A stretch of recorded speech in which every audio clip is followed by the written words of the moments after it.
Congress about maintaining civilian control at the Pentagon.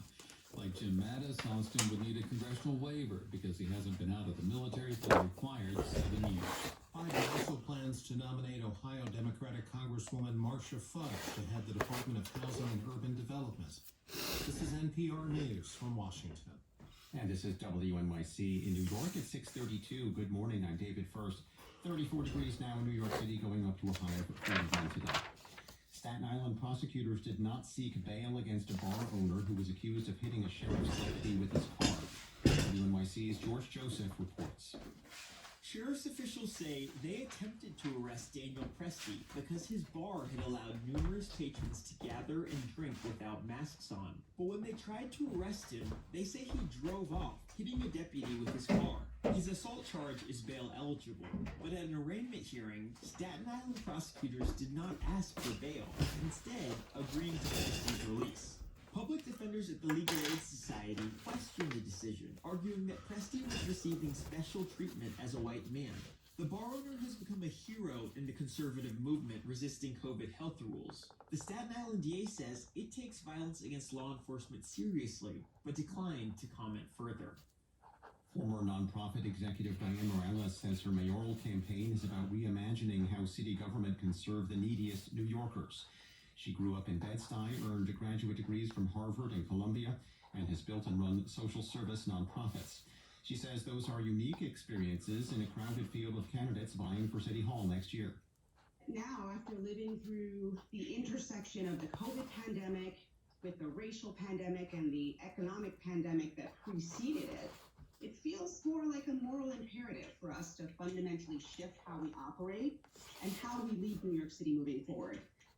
If elected, she would be the city's first Afro-Latina and first woman mayor. New Jersey has announced $190 million in upgrades to Newark Penn Station. Governor Phil Murphy says the project will help revitalize the economy of New Jersey's largest city. We heard about this need from businesses, developers, large and small, from Amazon on down, that attracting talent and customers begins with a more attractive, more welcoming, a more inspired Newark Penn Station. The renovations will include the restoration of tile work and benches in the 85-year-old station's historic waiting room, as well as new LED lighting and ventilation systems. Murphy says the work will begin immediately. New York City Schools Chancellor Richard Carranza says officials will explain how to apply for selective middle and high schools before the end of the month. I understand parents' need for information, their frustration. I understand it. I recognize it. We're working very quickly, and our goal is to have that information out as soon as possible. Carranza says the department is figuring out how to handle admissions tests while most students are remote and how to evaluate academic performance since grades have changed during the pandemic. He expects to have an answer before winter break starts on December 23rd. 34 degrees going up to 41 today with mostly cloudy skies and a chance for some snow showers later this morning. This is WNYC. Support for NPR comes from WNYC members and from the University of Oregon with the Phil and Penny Knight campus for accelerating scientific impact, a new model designed to speed the pace of scientific discovery. More at accelerate.uoregon.edu. And AT&T, committed to keeping students and teachers connected. AT&T has connected over 200 million students with tools and technology for distance learning. More at att.com/remote learning. You're listening to Morning Edition on WNYC. I'm David First. As COVID-19 has disrupted office work and the restaurant industry, delivery workers have become a lifeline for many businesses and people staying at home. But these workers who spend hours speeding around New York City day and night do their job in the face of hard and dangerous working conditions, low pay, and few protections. Now, a group called Los Deliveristas Unidos is pushing their employers and city officials to deliver better working conditions. Claudia Erizari Aponte is a reporter with the news site The City, and she helps cover their organizing efforts. She joins us now via Skype. Claudia, welcome to WNYC. Hi, good morning. Thank you for having me. For starters, let's talk a little bit about what it's like to be a food delivery worker in New York City these days. It used to be that restaurants employed them directly, but that's not the case anymore, is it? No, it's not. So back in the day before these delivery apps, your Uber Eats, your Relays, your Seamless, your DoorDash, workers were employed by restaurants, just like they were entitled to a minimum wage. That meant that they had a boss or a manager, to vouch for them and to grant them certain protections on the job. But now with delivery apps, it's certainly more convenient to consumers. But because these apps consider themselves tech companies, the delivery workers are not considered employees. They're considered gig workers. Therefore, they're not entitled to certain protections. This is similar to Uber and Lyft drivers. So what that means for delivery workers is that often they're not earning minimum wage.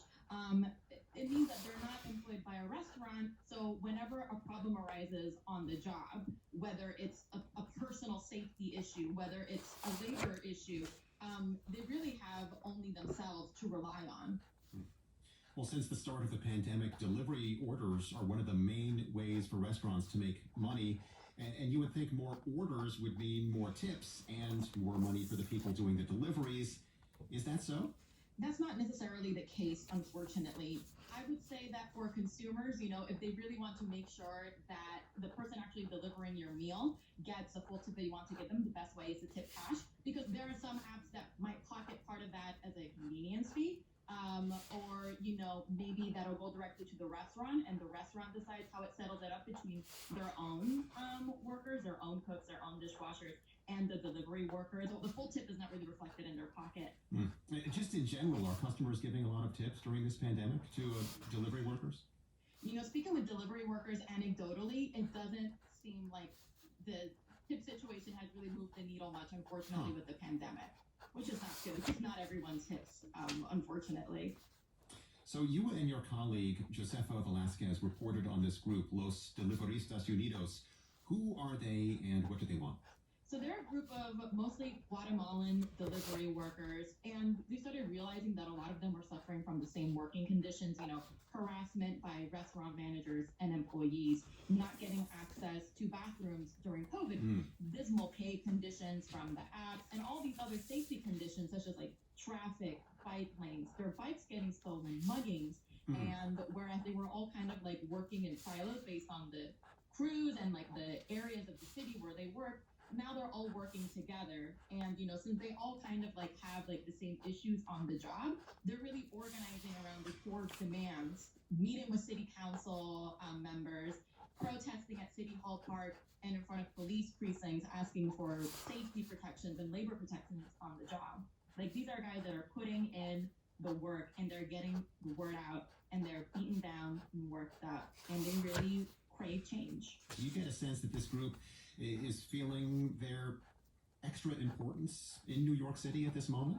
Absolutely. A common sentiment that I heard was like, when the restaurants were closed, when the city was locked down, we were the one carrying that industry on our backs. We were the one feeding the city. We were the ones going to hospitals and delivering food to essential workers.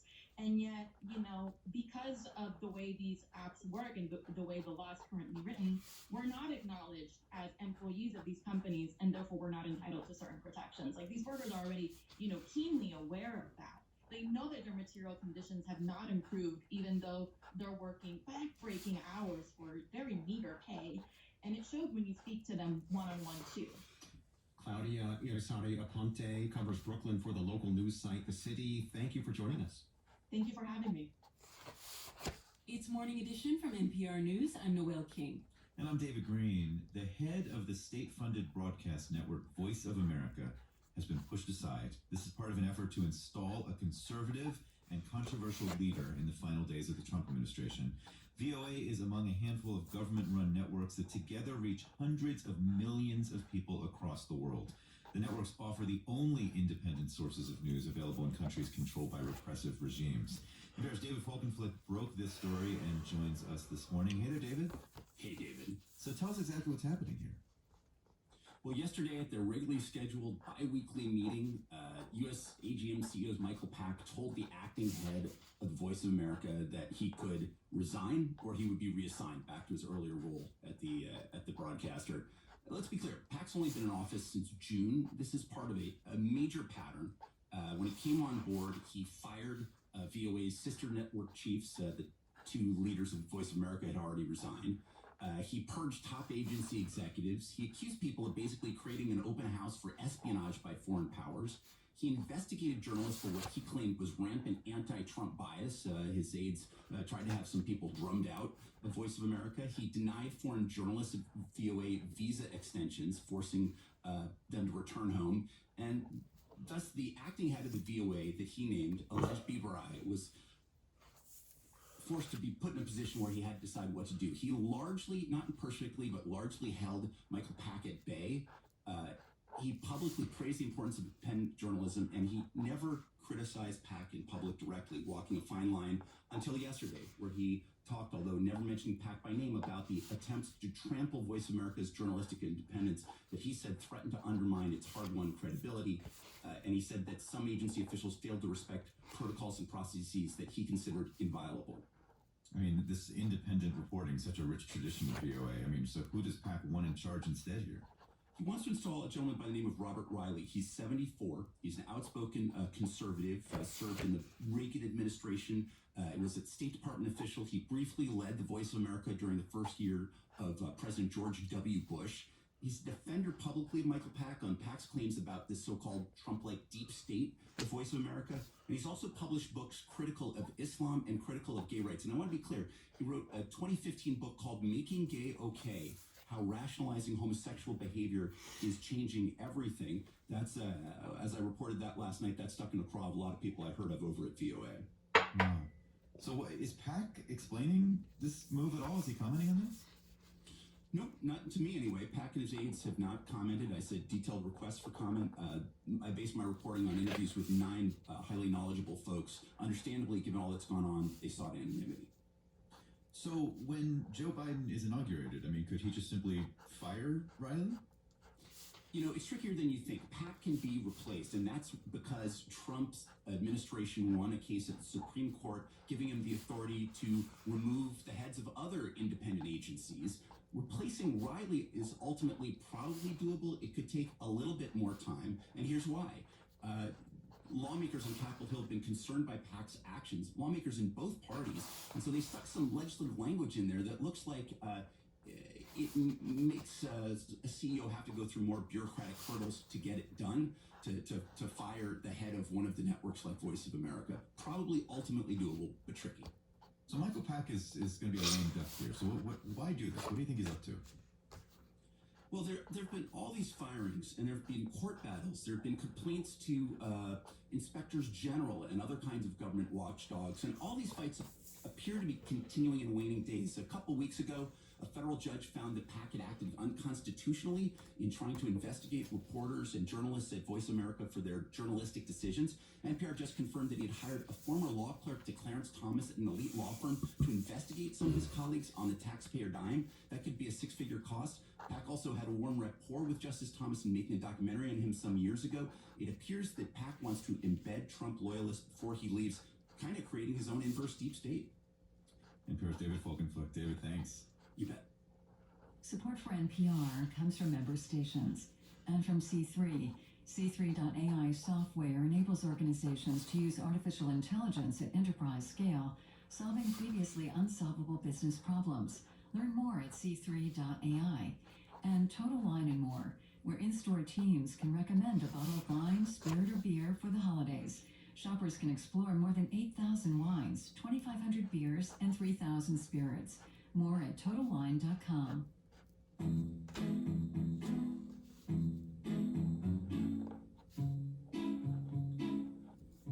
34 degrees now in New York City. We have a chance of snow showers after 9 o'clock this morning, mixing with rain later this afternoon, going up to a high of just 41 degrees today.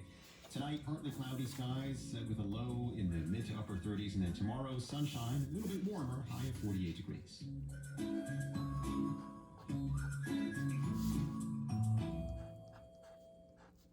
It's Morning Edition from NPR News. I'm Noelle King. And I'm David Green. Just imagine this. The movie Pitch Perfect meets March Madness. I bring this up because a new national a cappella competition is attracting hundreds of groups from colleges and universities across the country. And today, organizers will announce the final 4 teams headed to the championship round. Here's NPR's Elizabeth Blair. The competition is called Upstaged. Hundreds of videos were submitted, and here are the final 4. The Vanderbilt Melodors with an Ariana Grande medley.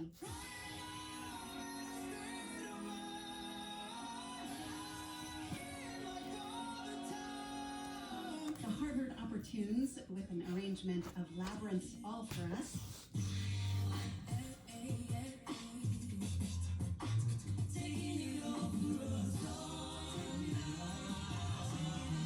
From Brigham Young University, Vocal Point did Circle of Life from The Lion King.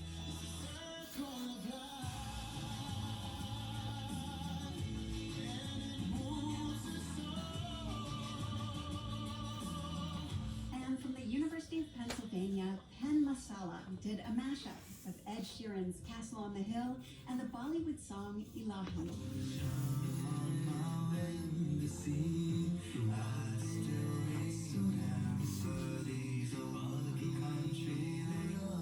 I was frankly overwhelmed and really just feeling so much joy.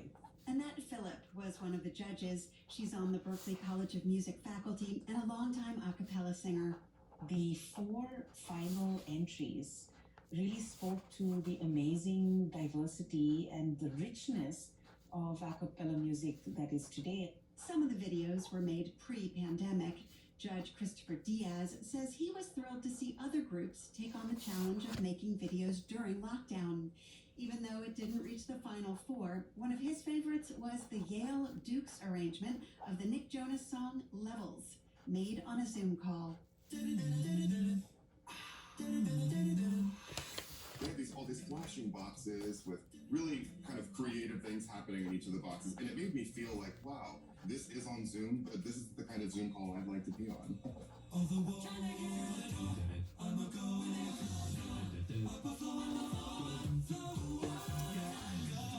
This competition was as much about video producing and editing skills as it was about singing. Brigham Young's video was shot last spring on the Salt Flats in Utah, surrounded by gorgeous mountains.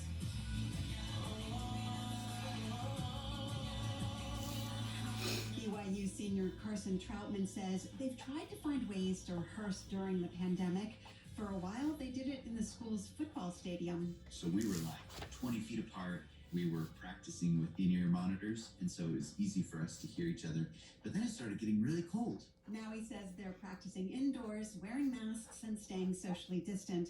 The Harvard Opportunes are not singing together at all right now. It's really sad. I miss it so much. Singer Ben Dreyer, a junior at Harvard, says he also misses competing in person. He says they're very proud to be in the final 4 of the upstaged competition, but We've never gotten the thing like butterflies, but you can't really have that right now. It's a pandemic. So I think we've been really grateful to have any amount of competition. a cappella groups that made it to the final rounds win cash prizes for charities of their choosing. Elizabeth Blair, NPR News.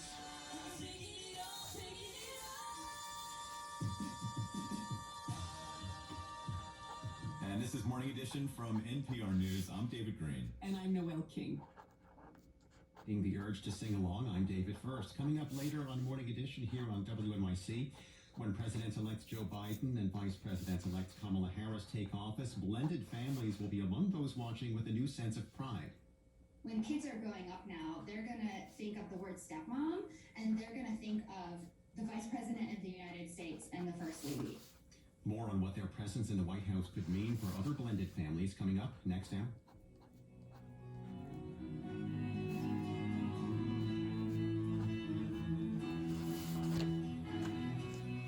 Degrees now, going up to 41 this afternoon. Mostly cloudy skies with a chance of snow showers, shifting to a chance of rain this afternoon.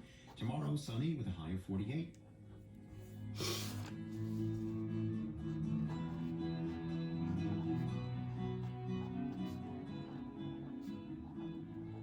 WNYC is supported by Netflix, presenting Mank, directed by David Fincher and starring Gary Oldman as screenwriter Herman J. Mankiewicz racing to finish the screenplay of Citizen Kane for Orson Welles, now in select theaters and on Netflix, rated R. Basis Independent Manhattan, a pre-K through grade 12 private school where curious students explore STEM, humanities, the arts, and more. Virtual open house on December 12th. BasisIndependent.com/WNYC. On December 10, 1948, the United Nations adopted the Universal Declaration of Human Rights. To mark the anniversary, composer Max Richter joins us from London with a performance of a multimedia work that includes voices reading the Declaration in many languages. I'm John Schaefer. Join me for a special New Sounds celebration of this human rights milestone and the music it's inspired tomorrow night at 10 on 93.9 FM, WNYC.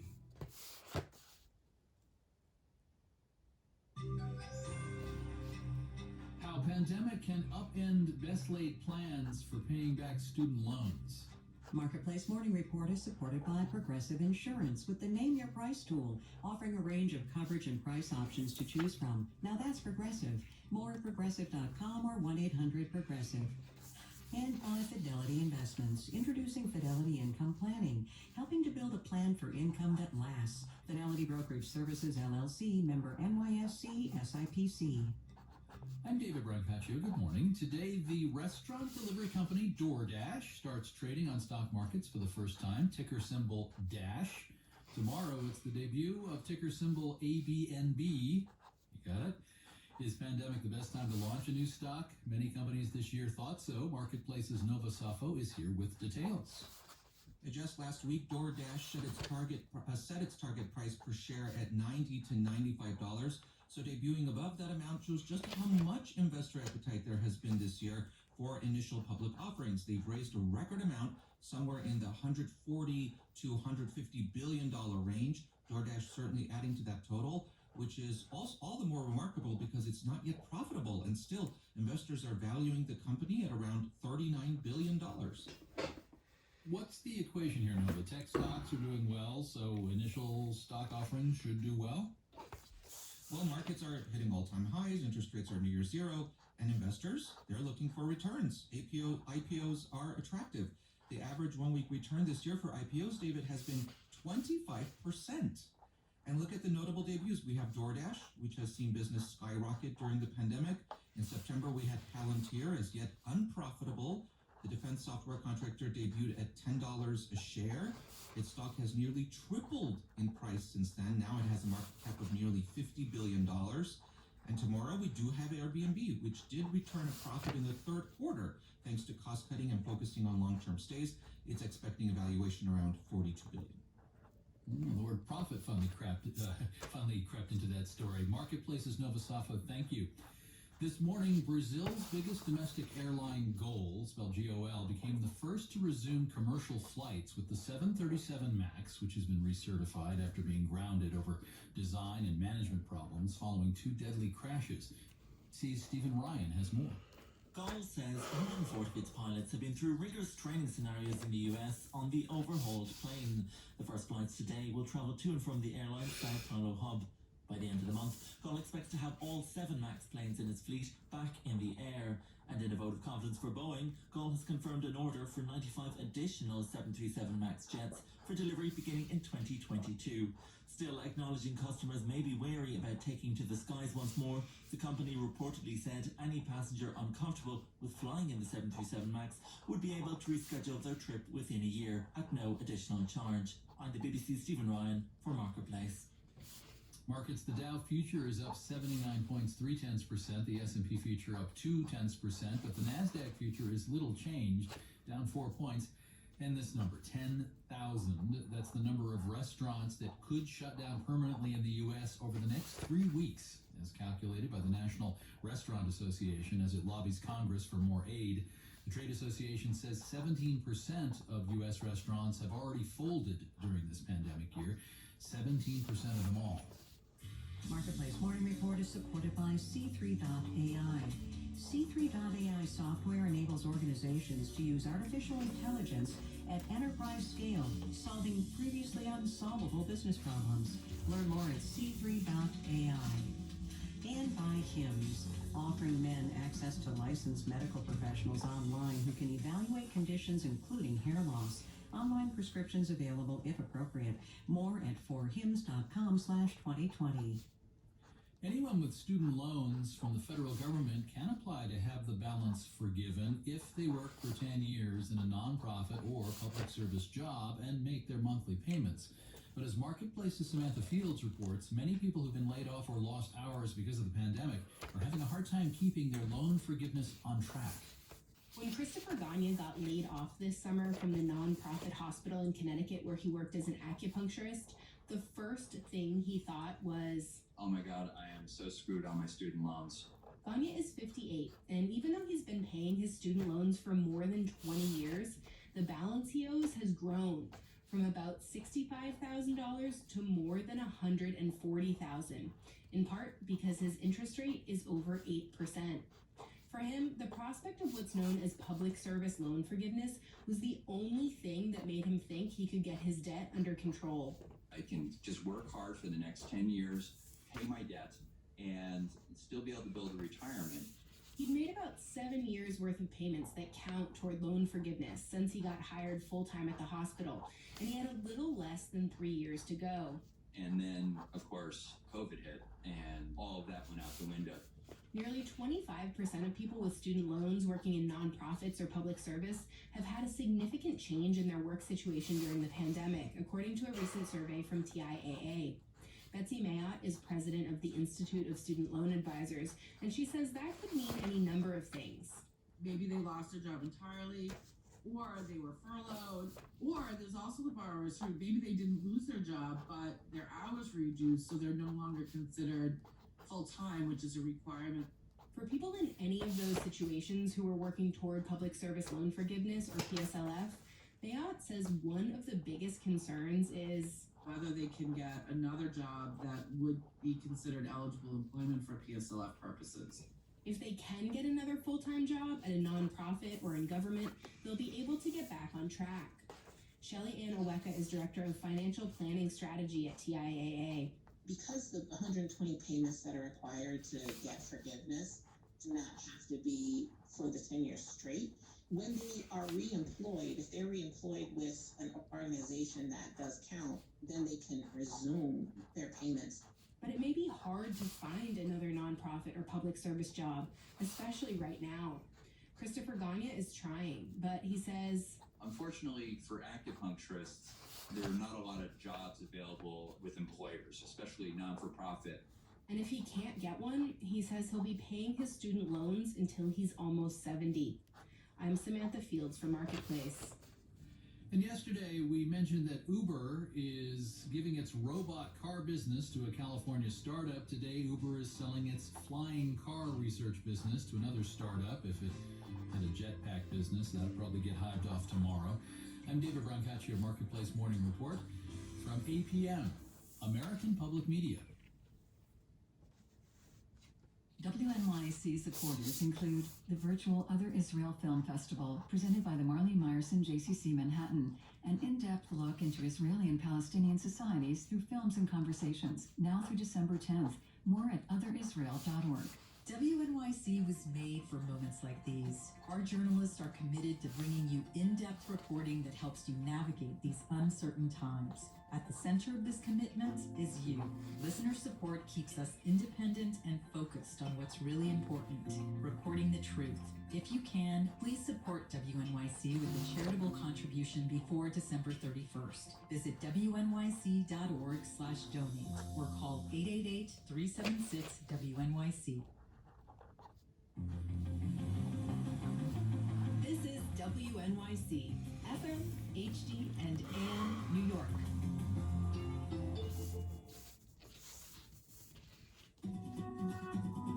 Good morning. Even as news of a vaccine brings hope, the U.S. continues to face a hard winter ahead.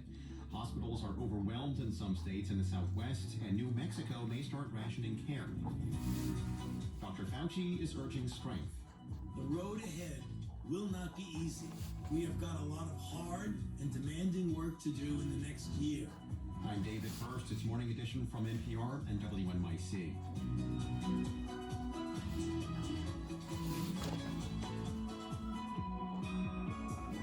The Army has fired or suspended 14 leaders at Fort Hood following investigations into murder, sexual assault, and harassment at the base. Federal authorities are investigating after a white police officer shot and killed a young black man in Columbus, Ohio, and how studying music may help you learn math. It's Wednesday, December 9th. The news is next.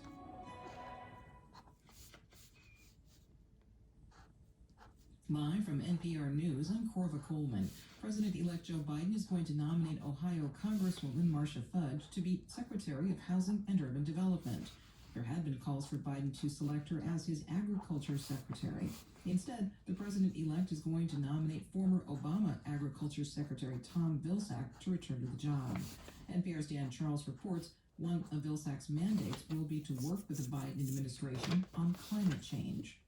There's been a lot of talk about the USDA playing a big role in actually responding to climate change.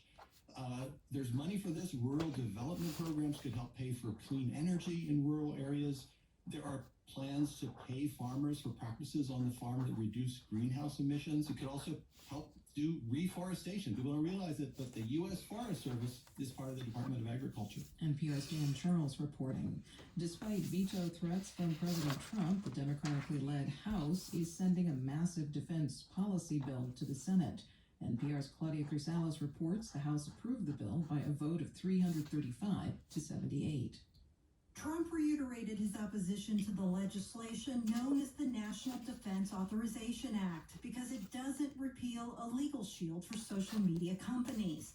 But Democrats and Republicans approved the bill anyways. Here's House Speaker Nancy Pelosi. I urge the president to show respect for the work of a bicameral, bipartisan Congress and for the sacrifice of our military.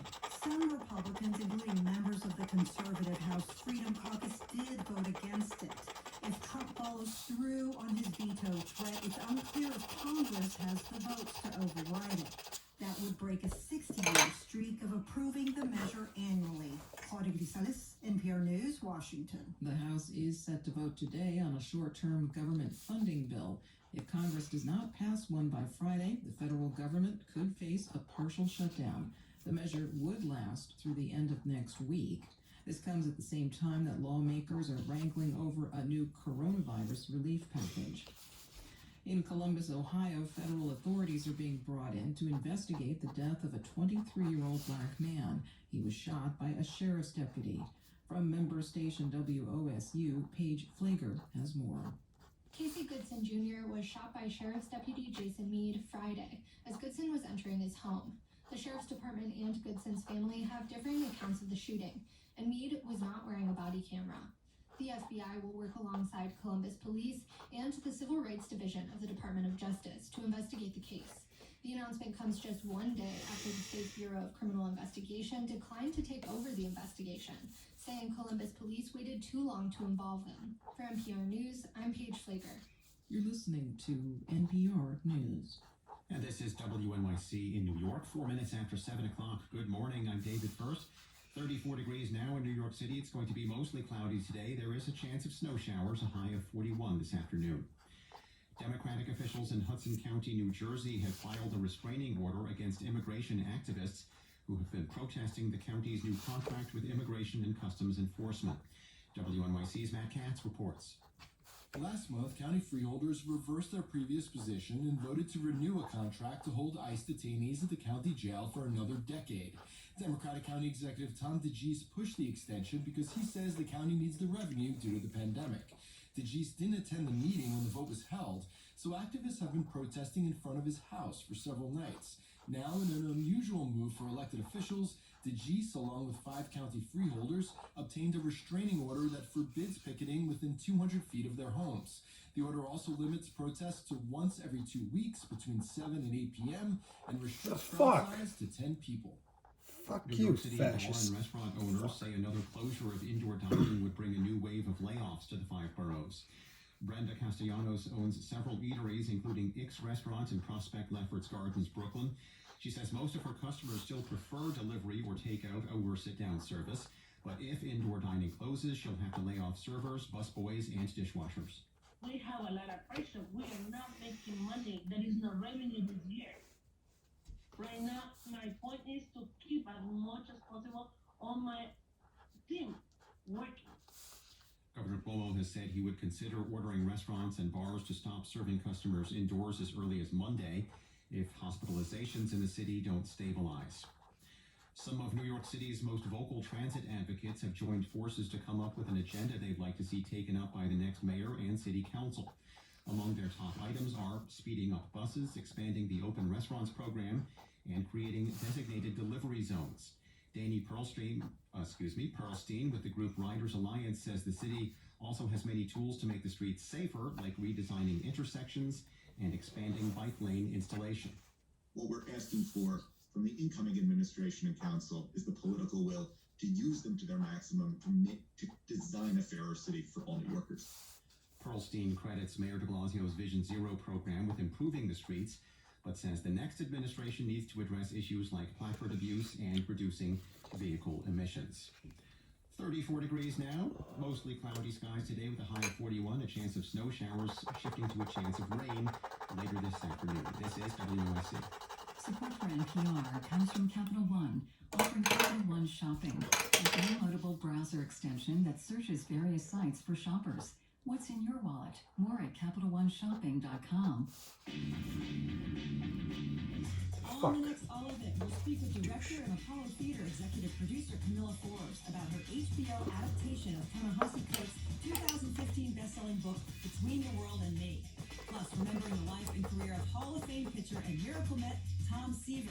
Bill Madden talks about his book, Tom Seaver, A Terrific Life.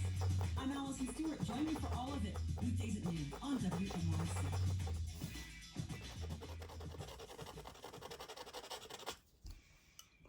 It's Morning Edition from NPR News. I'm David Green. And I'm Noel King. Good morning. The U.S. could approve our first COVID vaccine in the next few days. That's some really good news. But hospitals in some parts of this country are at a breaking point. In the American Southwest in particular. Now, one telling example, authorities in New Mexico are saying they may have to ration care. Reporter Will Stone is covering this story for us. Good morning, Will. Good morning. What is happening in the so-called Sunbelt states?